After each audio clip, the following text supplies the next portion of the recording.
आज एक hard chapter करते हैं बायोलॉजी का, प्लांट एंड एनिमल किंगडम। ठीक है। क्लासिफिकेशन ऑफ लिविंग्स में ये आता है प्लांट एंड एनिमल किंगडम, जिसमें सबसे पहले क्लासिफिकेशन लिविंग्स की गई किसके द्वारा? सिस्टमा नेचुरा, एक किताब लिखी गई थी कार्ल लीनियस नाम के इंसान ने।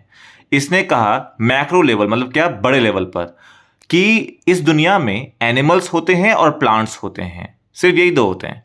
और इन दोनों को इसने अपनी एक किताब सिस्टमा नेचुरा में लिखा और उसमें बताया 10,000 स्पीशीज के बारे में। 10,000 स्पीशीज मोटा मोटी मतलब 7,700 प्लांट स्पीशीज और 4,400 एनिमल स्पीशीज थी इसकी एक किताब में, जिसमें इसने नाम दे के, इंडेक्स बना के, उनके साइंटिफिक नेम के बारे में बताया। इसलिए हमने कहा कि प्लांट्स और एनिमल्स को बड़े तर्ज पर सबसे पहले किसने बांटा? तो कार्ल लीनियस ने। इसलिए हम इसे कहते हैं फादर ऑफ टैक्सोनॉमी। याद रखिएगा, ये एग्जाम में बहुत बार पूछा हुआ है। Father of taxonomy, Systema Natura किताब किसने लिखी, इसके अंदर क्या लिखा हुआ है? तो स्पीशीज के बारे में है, प्लांट्स और एनिमल्स के बारे में है, तो याद रखिएगा। ये तो हुई सबसे पहले क्लासिफिकेशन जो एनिमल्स और प्लांट्स की गई थी कार्ल लीनियस के द्वारा।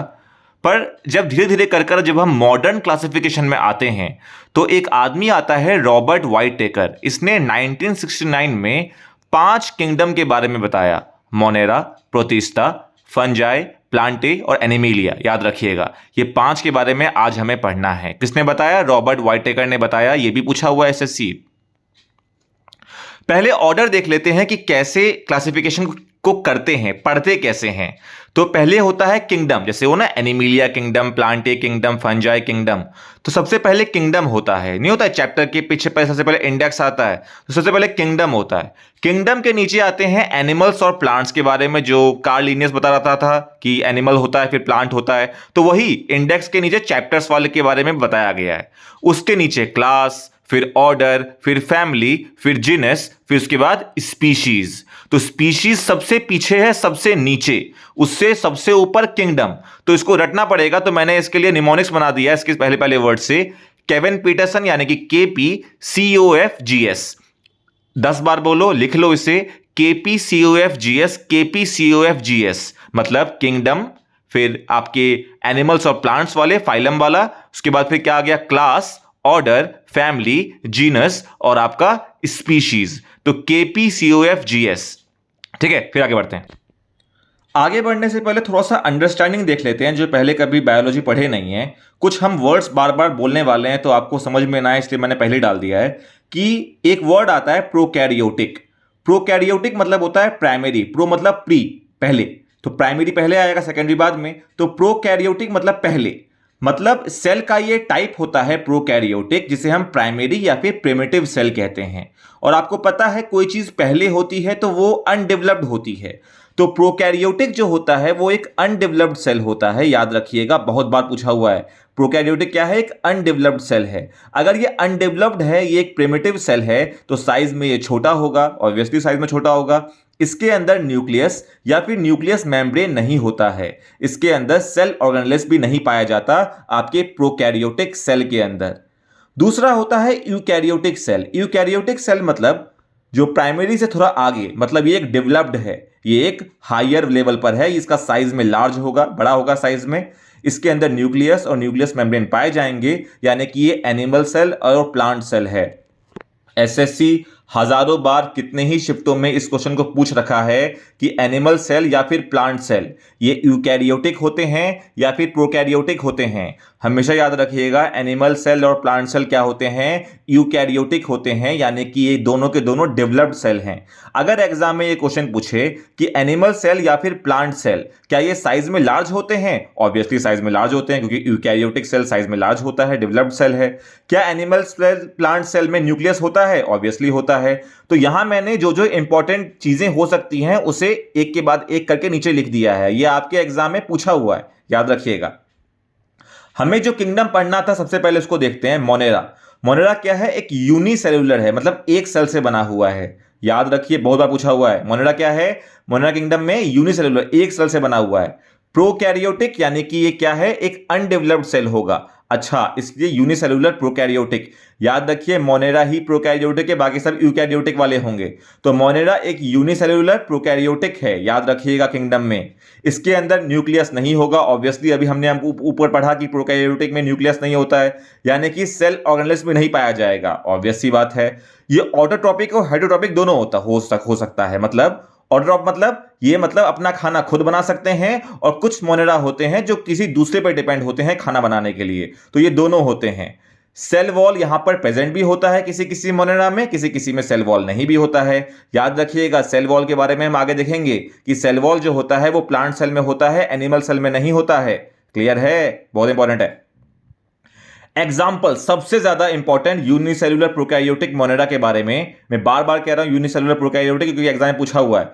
तो मोनेरा जो कि यूनिसेलुलर प्रोकैरियोटिक है, इसके एग्जाम्पल में क्या है sir? Bacteria, archaebacteria, cyanobacteria. Cyanobacteria नहीं होगा एग्जाम में तो ब्लू ग्रीन एल्गे को भी साइनोबैक्टीरिया कहते हैं। नॉस्टॉक एक साइनोबैक्टीरिया है, एनेबेना एक साइनोबैक्टीरिया है।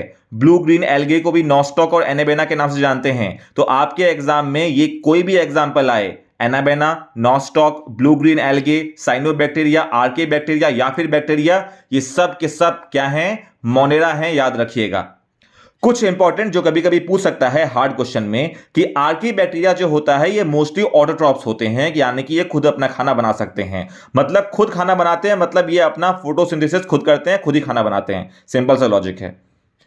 ईयू बैक्टीरिया जो है वो भी क्या है? एक तरीके का मोनेरा होता है। मतलब बैक्टीरिया के नाम पर ईयू बैक्टीरिया है या फिर आर्की बैक्टीरिया है, ये सब क्या है? आपके क्या है? मोनेरा है, याद रखिएगा।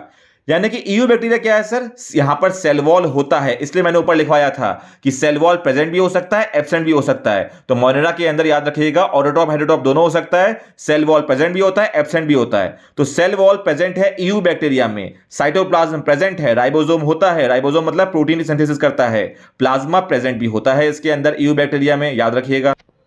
जितना हमने मोनेरा के लिए पढ़ा उतना काफी है, रट लीजिए, दिमाग में बिठा लीजिए, उतना ही इंपॉर्टेंट है, किसी भी एग्जाम में बैठ जाइए। प्रोटिस्टा के बारे में देख लेते हैं। ये एक सिंगुलर सेलुलर है, यानी कि एक यूनिसेलुलर है, एक ही सेल से बना हुआ है, पर ये यूकैरियोटिक है। अभी हमने देखा था प्रोकैरियोटिक नहीं है। प्रोकैरियोटिक कौन सा था? आपका मोनेरा। यूनिसेलुलर क्या है? एक तरीके से प्रोटिस्टा जो है यूकैरियोटिक सेल है, मतलब डेवलप्ड सेल है, मतलब साइज में क्या होगा? बड़ा होगा मोनेरा से। Simple logic. Most popular example जो प्रोटिस्टा के लिए आता है कि प्रोटोजोआ। प्रोटिस्टा प्रोटोजोआ देख रहे हो? प्रोटोजोआ वहीं से, प्रोटोजोआ, डायएटम, एल्गी, ये सब क्या है? प्रोटिस्टा के अंदर आते हैं। लोकोमोशन मतलब ये मूवमेंट करते हैं, प्रोटिस्टा मतलब मूवमेंट करता है, बट थ्रू व्हाट? अपेंडेजेस। मतलब जैसे अपेंडेजेस का अर्थ क्या होता है? जैसे कि हमारे हाथ पैर जो है ना, ये क्या है? अपेंडेजेस हैं। मतलब बॉडी के मेन बॉडी से नहीं, मेन बॉडी के दूसरी चीजों से जो अटैच होता है। मतलब मेन बॉडी हमारा क्या हो गया? वर्टिब्रे। उस बॉडी से क्या क्या अटैच है? हमारा हाथ, हमारे पैर। तो हम मूवमेंट करते हैं बॉडी का कैसे? अपने हाथ पैर से। तो ये जो प्रोटिस्टा है ये मूवमेंट करता है अपने दाएं बाएं चीजों से, अकेले मूवमेंट नहीं कर सकता, सो कोई चाहिए मूवमेंट करवाने वाला। तो क्लियर है? तो सेल वॉल जो होती है इसमें नहीं होती है प्रोटिस्टा में, पर अभी हमने देखा था कि मोनेरा के अंदर सेल वॉल प्रेजेंट होती है और नहीं भी होती है। पर यहां पर कह रहे हैं सेल वॉल बिल्कुल भी नहीं होती। पर सर क्या सर? यूग्लेना एक ऐसा प्रोटिस्टा है, सिंगल प्रोटिस्टा है, अकेला प्रोटिस्टा है जिसमें सेल वॉल होता है। तो यूग्लेना के बारे में याद रखिएगा, is a kind of protista जो कि क्या है? जिसमें सेल वॉल होती है, बाकी कोई भी प्रोटिस्टा में सेल वॉल नहीं होगी। ये अपना न्यूट्रिशन कैसे, खाना वाना कैसे खाते हैं? ये ऑटोट्रॉपिक भी होते हैं, हेटेरोट्रॉपिक भी होते हैं। तो same like what? Monera. Phylum जो होता है वो एक प्रोटिस्टा के अंदर आता है। आपके एग्जाम में सीजीएल 2024 में पूछा हुआ था एक शिफ्ट के अंदर कि फाइलम क्या है? एक प्रोटिस्टा है, याद रखिएगा, प्रोटिस्टा के अंदर आता है। तो फाइलम क्या है? एक प्रोटोजोआ के अंदर आ गया। अच्छा सर ठीक है। फाइलम क्या हो गया? सिंगुलर सेलुलर, क्योंकि अभी हमने पढ़ा प्रोटिस्टा के बारे में कि it is a unicellular organism. तो ये क्या है? एक यूनिसेलुलर है। यूग्लेना, अमीबा, पैरामीशियम जो आप बचपन से पढ़ते हुए आए होंगे, ये फाइलम के अंदर आते हैं। मोस्टली ये पानी के अंदर रहते हैं, मोस्टली एक्वेटिक होते हैं फाइलम। सॉलिटरी या फिर कॉलोनियल हो सकते हैं, मतलब फ्री लिविंग भी होते हैं, किसी के साथ पार्टनर में भी रह सकते हैं। सिम्बायोटिक मतलब अकेले भी रह सकते हैं, ये किसी के साथ भी रह सकते हैं, और किसी चीज पर डिपेंड भी हो सकते हैं। सर समझा दीजिए एक बार। फ्री लिविंग का मतलब क्या होता है? मतलब अकेला है, खुद जी रहा है, दूसरे की जरूरत नहीं है। सिम्बायोटिक मतलब किसी के साथ रहेगा, उसको चाहिए कोई साथ में आदमी कि कोई मेरी मदद कर दे जीने के लिए तो दूसरे के साथ रहकर जी सकता है। पैरासाइटिक मतलब दूसरे पर डिपेंड ही है जीने के लिए, मर जाएगा वरना, चाहिए कोई दूसरा, तो पैरासाइटिक है। तो आपका फाइलम जो होता है वो फ्री लिविंग इंडिविजुअल भी जी सकता है, सिम्बायोटिक किसी के साथ भी जी सकता है, और पैरासाइटिक मतलब ये किसी पर डिपेंड होता है जीने के लिए। तीनों का तीनों है ये फाइलम बकलोलवा। फिर आते हैं फंजाई पर। फंजाई क्या है आप देखते होंगे, मशरूम सबके दिमाग में आ गया होगा। मशरूम जो होता है वो क्या होता है, फंजाई होता है। ब्रेड पर फंगस लग जाती है, मतलब सड़ जाता है ब्रेड आपका, 2 दिन 3 दिन के अंदर रख दोगे हवा में तो फंजाई लग जाता है उसके अंदर, फंगस लग जाता है उसके अंदर। ये एक मल्टी सेलुलर है, मल्टी सेलुलर यूकैरियोटिक है, मतलब सेल ऑर्गेनिज्म होगा, इजी पीजी। इसके अंदर सेल वॉल होता है, याद रखिएगा। इट इज अ हेटेरोट्रॉपिक, मतलब ये फोटोसिंथेसिस नहीं करता है, मैंने क्रॉस कर दिया है। ये सैप्रोफाइटिक भी हो सकते हैं, पैरासाइटिक भी हो सकते हैं। फंगस सर मतलब समझा दीजिए फंजाई क्या होता है। फंजाई अगर सैप्रोफाइटिक है मतलब ये सड़ी हुई चीजों को खा लेता है, मतलब ब्रेड जब सड़ जाएगा तो खा जाएगा फंजाई उसे, ठीक है। पैरासाइटिक मतलब मैंने ऊपर बताया कि ये किसी दूसरे ऑर्गेनिज्म पर डिपेंड हैं, क्या करने के लिए, खाने के लिए, मतलब दूसरे पे बैठकर खाएंगे ये लोग, क्या है एक तरीके से बेरोजगार हैं, खाते हैं दूसरे पर ये फंजाई, क्लियर है। फंजाई सैप्रोफाइटिक के साथ साथ पैरासाइटिक के साथ साथ सिम्बायोटिक भी रखते हैं, मतलब ये पार्टनर हैं किसी के साथ जीने के लिए। मैंने जैसे बताया कि फाइलम भी कैसा है आपका, पैरासाइटिक है, सिम्बायोटिक है और फ्री लिविंग भी है। तो फंजाई भी आपका सिम्बायोटिक है, पैरासाइटिक है और क्या है, अकेले रह सकता है क्या, ये बताइए एक बार कमेंट सेक्शन में। लाइकेन जो होता है याद रखिएगा एयर पॉल्यूशन का इंडिकेटर है, याद रखिए पूछा हुआ है एग्जाम में कि एयर पॉल्यूशन का बेस्ट इंडिकेटर क्या होता है, लाइकेन होता है। पर लाइकेन बनता कैसे है, एल्गी और फंजाई के मिश्रण से।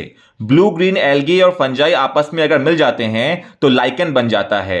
फंजाई एल्गी को देता है क्या, एक तरीके का वाटर और मिनरल घर देता है, और एल्गी करता है फोटोसिंथेसिस। मैंने अभी बताया शुरुआत में ही, फंजाई क्या है, एक हेटेरोट्रॉप है, मतलब फंजाई कभी भी अपना खाना खुद नहीं बना सकता, तो वो किसी पर डिपेंडेंट है खाने के लिए, तो वो एल्गी पर डिपेंड होगा।